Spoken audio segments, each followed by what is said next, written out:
Hey guys, welcome back to another episode of GM Fantasy. I'm Paul, and in today's video, we're talking about this year's free agency fool's gold. Now, every year, every single offseason, the fantasy football community starts falling in love with a handful of players after free agency. The offseason hype starts building up, the beat reporters start hyping them up, and the depth charts they just start changing. And suddenly their fantasy values start to skyrocket. But every year, some of these players turn out to be complete fool's gold, and today we're going to be talking about 5 players that the community might be overvaluing right now. Now, this doesn't mean that these guys are bad players. It just means that their fantasy expectations might be a little too high. So let's get into it. So first up, we're going to have Chris Rodriguez, running back of the Jacksonville Jaguars. Now, Rodriguez is one of those backs who fantasy managers keep hoping will become a full-time starter. Every offseason, we hear the same thing. Could this be his year? But the problem with his profile is it just screams committee back. And, with the hype around Bashal Tutin, I definitely see this happening again this year, despite the decent contract he just signed. He's always got some concerns. And, first one is he's got a limited pass catching ability. Rodriguez has never shown he can be a major receiving weapon. And in today's NFL, that's almost a requirement. If you want to be a reliable fantasy running back, you need to be able to catch the ball. Second is coaches clearly view him as a situational runner.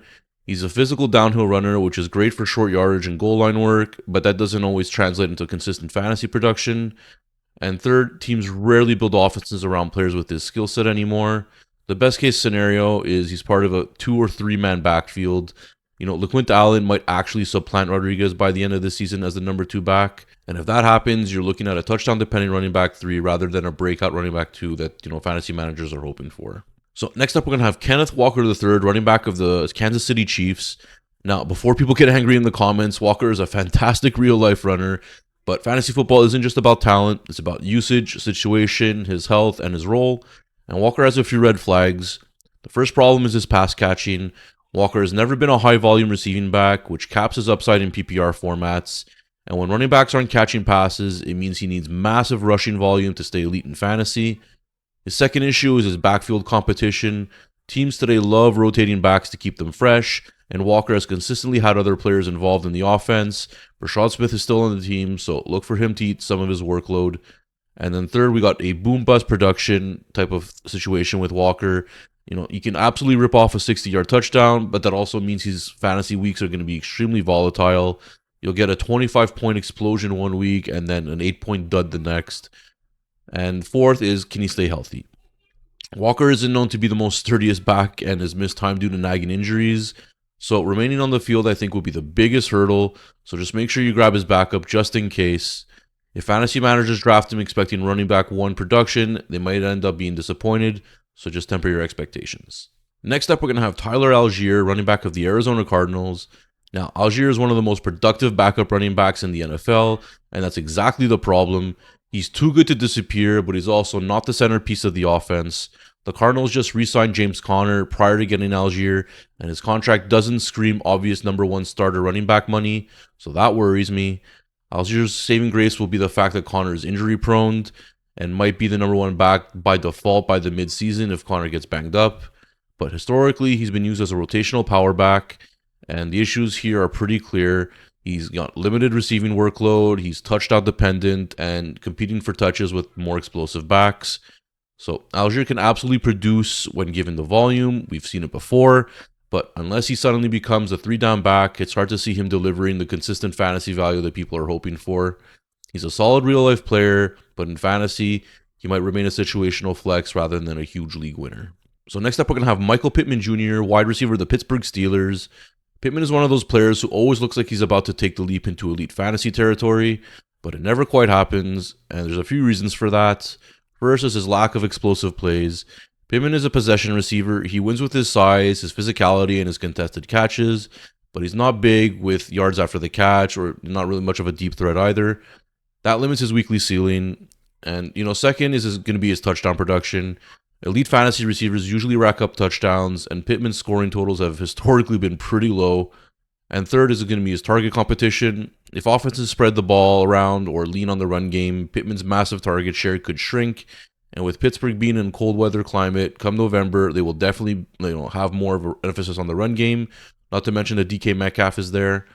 Knowing who the quarterback is going to be very important. So until then, I'd hold my breath on any real type of Pittman breakout.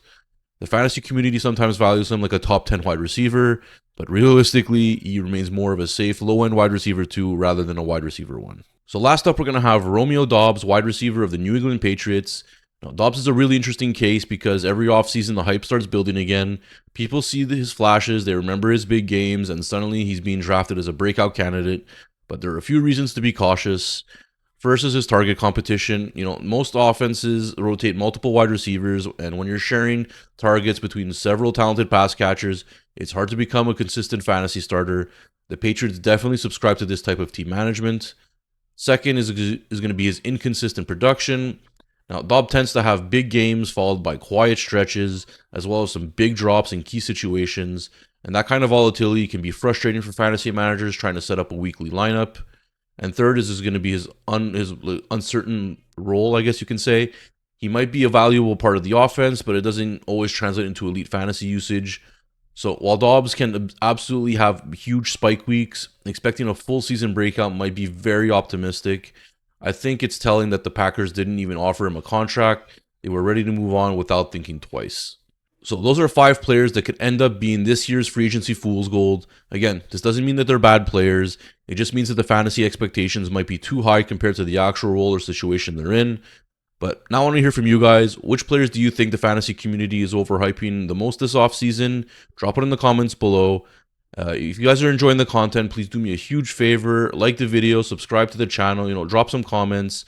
Stick around. I'm going to have a bunch more content coming out through the offseason, especially when it comes to contract leagues. And speaking of contract leagues, I'm still got that free contest going on.